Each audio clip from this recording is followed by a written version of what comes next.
يا ساتر يلا. انا بحب احمد خالد توفيق قوي يا كابتن. انت اكيد كمان بتحبه، ده كده كده يعني. فيا جدع سبحان الله، الكاتب الوحيد اللي عليه ضجه يستحقها، رحمه الله عليه يا رب.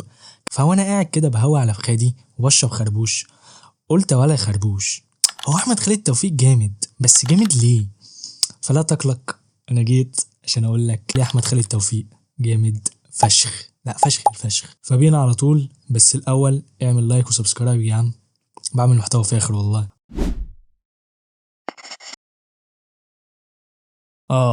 كما انت عظيم يا دكتور خالد.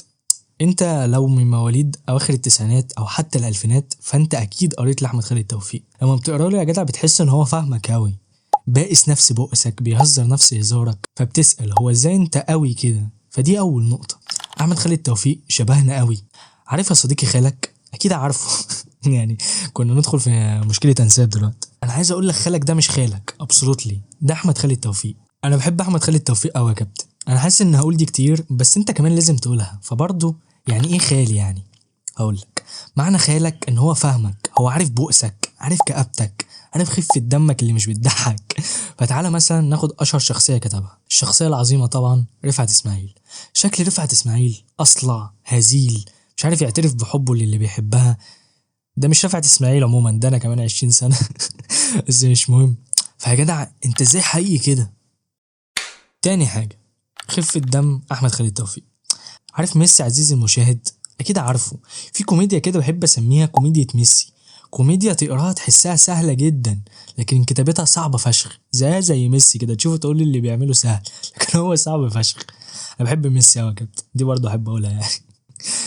فكوميديا احمد خالد توفيق ميسي قوي في نفسها. انا بعشق حاجه اسمها كوميديا سودا والسخريه. المهم يعني ان سخريه دكتور خالد جامده قوي يا كابتن. يعني مثلا في كتاب قهوه باليورانيوم بيقول: فكرت أن أقتل نفسي، ثم وجدت أنه من الأفضل أن أشتري شطيرتين من السجق من عند عواد مع كوب شاي بالنعناع في الصباح، سوف أنسى كل شيء وهو ما حدث فعلا. يا جدع يخرب بيك جمدانك، انت ازاي جامد كده؟ تالت حاجة، سرد دكتور أحمد خالد توفيق.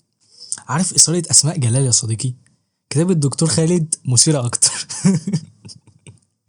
أنا حاسس إني شايف بعد ما قلت كده. المهم ان بجد طريقه سرد دكتور خالد عظيمه بطريقه غريبه، بتسحبك بطريقه غريبه. فبرضه ايه طريقه دكتور خالد؟ بص يا عمنا، دكتور خالد لما يعوز يسحبك في وسط القصه يعتمد على السرد في منظور شخص اول، اللي هو البطل بيحكي لك انت كقارئ. تحس ان احمد خالد توفيق مقرب من ودنك كده وبيهمس لك، وجو اثاره ابن فجره، فاهم؟ زي مثلا في روايه في ممر الفئران. يخرب بيك جمدانك كده. لو عايز يوري لك العالم كله بقى ويوصف لك، يحكي لك منظور شخص تالت ويحكي لك العالم ده ازاي، زي في رواية يوتوبيا مثلا.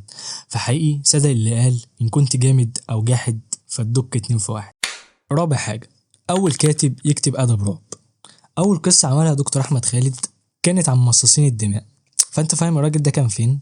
لا وكمان كاتبها في التسعينيات، فاهم؟ فواحد من المسؤولين في المؤسسة العربية ده اللي كان شغال فيها قال: بس يا ابني بطل عبط واكتب بوليسي، ان تحقيق في جرائم كده او زي الرجل المستحيل مثلا.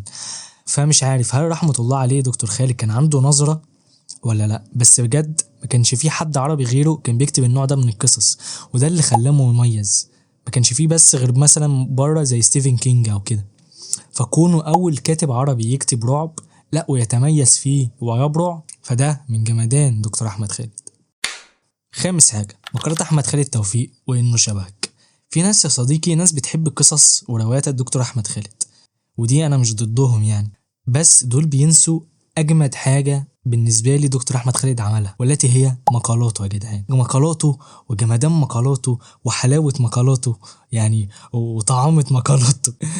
حرفيا كانت طعمة وسخنة وبسمسم. فعارف نقطة لما قلت لك أحمد خالد توفيق تحسه خلك، اللي هو ده فاهم الدنيا وهيقول لك هو فاهم التيتا في الننة والننة في التيتا.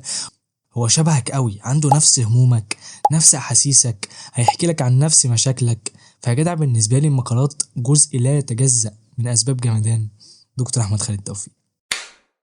فبس كده أنا خلصت، وده بالنسبة لي الأسباب ليه دكتور أحمد خالد توفيق جامد. فلو عندك أسباب تانية يا ريت تقولي في الكومنتات. فبس كده، لو الحلقة عجبتك يا صديقي اعمل لي لايك وسبسكرايب، لو ما عجبتكش قولي ليه في الكومنتات عشان لازم أطلع منك بحاجة. فبس كده، كان معاك الخربوش، والسلام عليكم ورحمة الله وبركاته.